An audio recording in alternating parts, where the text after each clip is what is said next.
Hello বন্ধুরা, শুভ বিকেল। তো দেখো আমার প্রসাদ সাজানো হয়ে গেছে, সাজিয়ে নিয়েছি। আমি কিন্তু পুজো করার পর জল খেয়ে আর কিছু করতে পারিনি, শরীরটা আমার খুব খারাপ লাগছিল। উপোস বলে আমি তো খেয়েছি পুজো করার পর, কিন্তু যতক্ষণ উপোস দিয়েছিলাম ততক্ষণ কিন্তু আমার খুব কষ্ট হয়েছিল বলেই আমার শরীরটা ভালো লাগছিল না। আর এই রোদ গরম, তো যাই হোক, আমার আজকে বিপত্তারিণী বধ হয়ে গেল। মা বিপত্তারিণী রক্ষা যেন করে, সবারই মঙ্গল করে। মা বিপত্তারিণী বিপদ থেকে রক্ষা করে।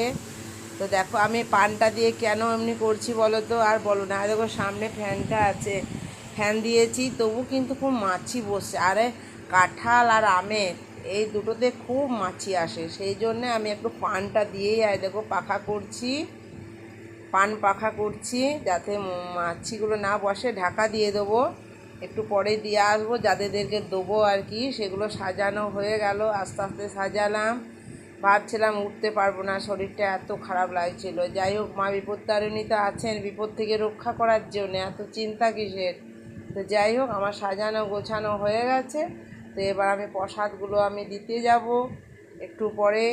তো কেমন হলো আমার প্রসাদগুলো। আর একটা কথা, আমার বন্ধুদেরকেও বলছি, তোমাদেরকেও প্রসাদ দিয়ে পাঠালাম।